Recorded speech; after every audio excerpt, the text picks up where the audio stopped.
Sejam muito bem-vindos ao nosso canal. Aqui trazemos ativos do Brasil e do exterior. E você já ouviu falar do GARI 11? Esse fundo imobiliário tem um yield que pode chegar a 13% ao ano para um fundo de tijolos. Melhorou os resultados com investimentos em renda urbana e até fez uma venda recente de imóvel que deu um lucro impressionante. Mas calma que nem tudo são flores. Ele tem uma despesa financeira ainda significativa e a receita do fundo está super concentrada em Atacadão barra Carrefour, né? O que pode ser um problema, né?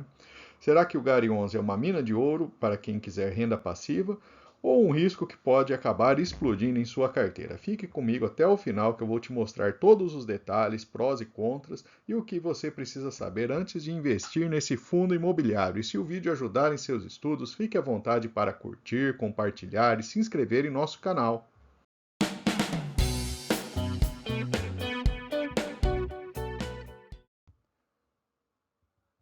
Já vamos entrando direto no assunto, trazendo o resultado do fundo. Então, aqui a gente tem os últimos meses, né, praticamente um ano inteiro de receitas e despesas do fundo. A gente observa ali alguns dados bastante interessantes. Antes ele tinha uma posição em operações mobiliárias, né, que vinha gerando uma receita e depois ele fez a alocação em renda urbana, né, e hoje essa parcela aqui de renda urbana, ela mantém aí uma posição relevante nas receitas do fundo.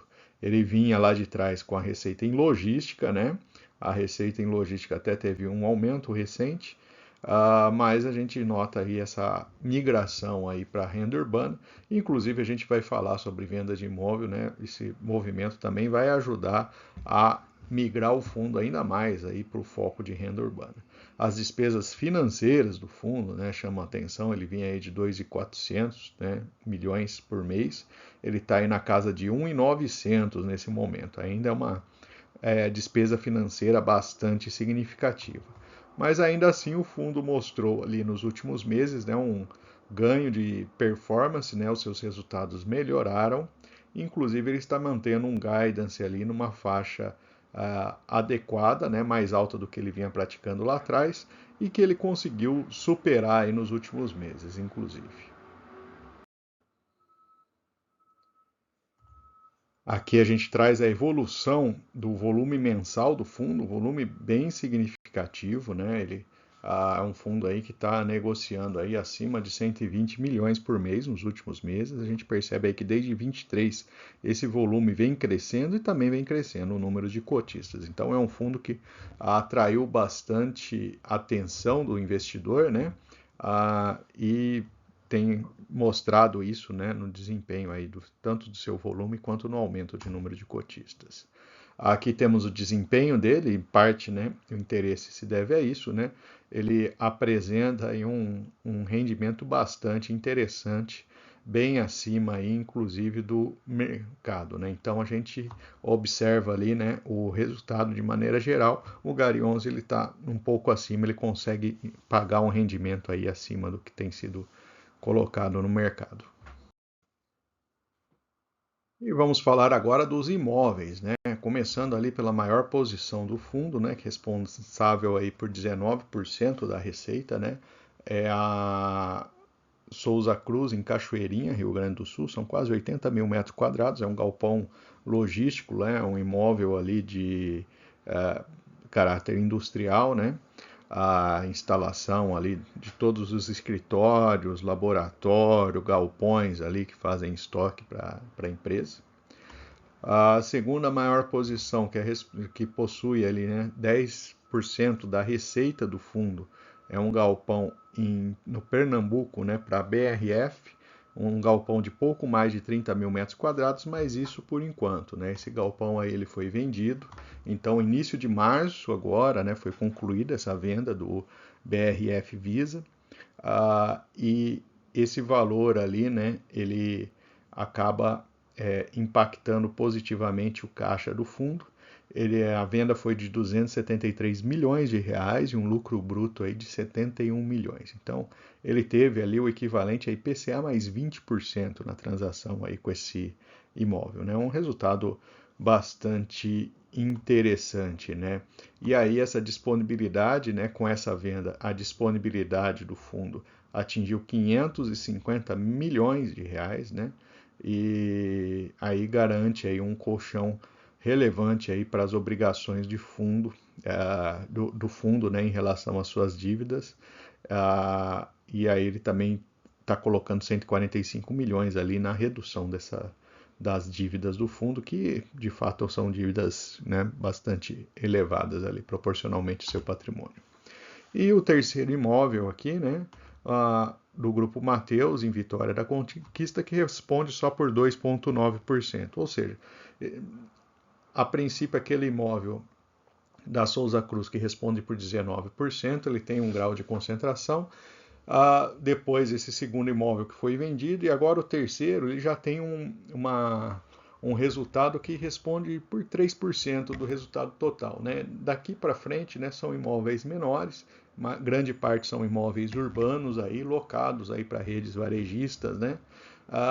E aí permite, né, uma certa diversificação geográfica bastante interessante para o fundo. Aliás, inclusive eu vou deixar o link do vídeo aqui, né? Tem um vídeo anterior que a gente comenta sobre a fusão que gerou esse fundo do jeito que ele é hoje, né? Com todos os imóveis. Então, basicamente, era um fundo de renda urbana e um fundo de industrial e logística que se juntaram, né, em um fundo só e concentrou aí esse portfólio em apenas um fundo imobiliário. Hoje são 40 ativos, né? Tem duas categorias, renda urbana e logístico, 100% de contratos atípicos, né? Prazo de aluguel de 14 anos, um dado interessante, e estão espalhados aí por 10 estados do Brasil. Então, aqui dá uma visão geral, 66% são renda urbana, a grande parte São Paulo, depois Rio Grande do Sul e Pernambuco. Os inquilinos, temos 31% com Carrefour nesse momento, né? A Souza Cruz 19% Grupo Mateus, 16% Pão de Açúcar. Já dá para perceber, né, que a concentração em Carrefour ela já é grande. Com a venda do imóvel da BRF, né, essa concentração vai aumentar ainda, né? Então esse é um ponto de atenção em relação a esse fundo. E ele segue com uma proposta de venda do Pão de Açúcar de Campinas, né? E ele está tocando aí esse processo. Deve ser um próximo imóvel aí que vai entrar no caixa ali, né? Vai ser vendido e entrar mais recurso no caixa do fundo imobiliário, né? Aqui temos então uma visão dos inquilinos, né, as principais empresas, maior parte voltada para o varejo, né? Temos aí alimentos, gás e bens de consumo. Aqui uma visão geral das empresas, não vale a pena ler, né? A maior parte conhece muito bem todas essas empresas. Se você tiver interesse, né, basta pausar o vídeo, né, e ver aí a breve descrição que ele coloca ali a respeito dos seus inquilinos. Então vamos falar agora das disponibilidades, né? O fundo possui 555 milhões, é um valor bastante elevado, né? E aqui temos o cronograma de obrigação, um patamar mais baixo ali de 25 até 29, né? E aí depois temos aí mais quase 10 anos de pagamentos ali. Ele responde aí por 23% dos ativos, essa alavancagem, né? E as disponibilidades atuais cobrem 10 anos de obrigação do fundo, né? Então aqui, entrando um pouco mais em detalhes, né, com essa venda, né, da BRF, né, do galpão da BRF, a alavancagem ela se reduziu para esses 23%, né, e aí ele mostrando ali que não há nenhuma obrigação relevante pendente relacionada à aquisição de qualquer ativo. Esse é um dado importante também. E mostrando aí que as providências do fundo, né? Em dezembro, inclusive, ele fez amortização antecipada de securitização estruturada que serviu aí para aquisição dos imóveis do Grupo Pão de Açúcar e Mateus, né? Então, o fundo faz essa gestão, tem de fato uma dívida relevante, mas também está com uma posição de caixa bastante importante nesse momento. Um outro dado interessante que o fundo traz no seu relatório é a comparação com outros fundos comparáveis, né, que ele elenca ali como comparáveis. Então ele olha fundos híbridos, né, o KNRI, o TVRI, inclusive a gente tem um vídeo recente de TVRI 11, né, caso tenha interesse, né, um fundo aí que também está dando um dividend yield bastante interessante. Você pode olhar ali, ele foi gravado recentemente no nosso canal. A renda urbana, né, o HGRU, um fundo aí bem famoso, né, e os fundos de galpões logísticos de maneira geral, né. Ele traz algumas comparações. A vacância do GARI 11 é zero, né, então esse é um dado bastante positivo. Os prazos de contrato dele, né, passam aí de 13 anos, então é o maior prazo ali nesse grupo. O TVRI, por exemplo, que tem um prazo de contrato de 3,3 anos, né? Então, inclusive no nosso vídeo a gente chama atenção para esse ponto, né? Comparando ele com outros fundos aí também, né? Outro dado interessante é o número de contratos atípicos, né? Então, poucos fundos aí têm 100% dos contratos atípicos, esse também é um dado bastante relevante. De novo, né? Não vou falar aqui item por item da tabela, senão o vídeo fica gigantesco, mas se tiver interesse, né? Basta olhar ali e comparar ele especificamente com um ou outro fundo. E por conta dessa alavancagem, né, o fundo, o GARI 11, ele vem ali reduzindo o preço da sua cota, né, então ele caiu bastante nos últimos anos, né, inclusive isso faz o dividend yield dele chegar a quase 13%, né. Aqui temos então uma relação preço-valor patrimonial de 0,89 nesse momento, liquidez de quase 5 milhões por dia, né, um fundo que está uma liquidez muito boa. E aqui é histórico de pagamentos de dividendos, praticamente podemos considerar estável aí desde 2021. Né? Esse é um ponto também que não é tão interessante do GARI 11. Né? E aqui a nossa comparação dele com outros fundos, né, a gente observa que mesmo assim, né, mesmo que os dividendos não tenham crescido nos últimos tempos, o dividend yield atual dele é bastante interessante, né? A sua liquidez é muito boa, o número de cotistas bastante interessante, e a sua taxa de administração é mediana, né? Quem investiu há 1 a 2 anos atrás, né, com uns bons rendimentos mensais, ele conseguiu aí um ganho total bastante relevante, bem acima da inflação nos dois períodos. Então esse histórico recente do GARI 11 também é bem positivo.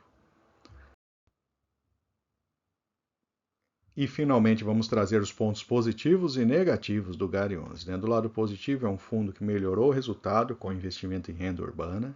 A projeção de manutenção do patamar da distribuição dá uma tranquilidade para o investidor, né? Então sabe que provavelmente ali o fundo deve ficar, a menos de qualquer questão inesperada, deve ficar dentro desse patamar informado. O fundo tem atraído bastante atenção do investidor, cresceu muito o número de investidores nele. A venda de imóvel teve um bom resultado financeiro para o fundo, né? Gerou ali um resultado muito bom e um bom patamar de dividend yield para um fundo de tijolos. Né? Do lado negativo, a despesa financeira ela ainda é elevada, né? Lógico que pagando parte da dívida, essa despesa deve cair. E a concentração da receita do fundo em Carrefour barra Atacadão, né, ficará ainda maior do que já é após as vendas dos imóveis. Né? Então já é um fundo que tem uma concentração em um inquilino, essa concentração vai aumentar ainda um pouco mais aí depois desse processo de venda dos imóveis. E vou aproveitar para deixar nossa playlist de fundos imobiliários. Lá você encontra diversos ativos. E fique à vontade também para curtir, compartilhar, comentar o que você achou desse vídeo. E se você não for inscrito, também deixarei o link aqui para você se inscrever em nosso canal.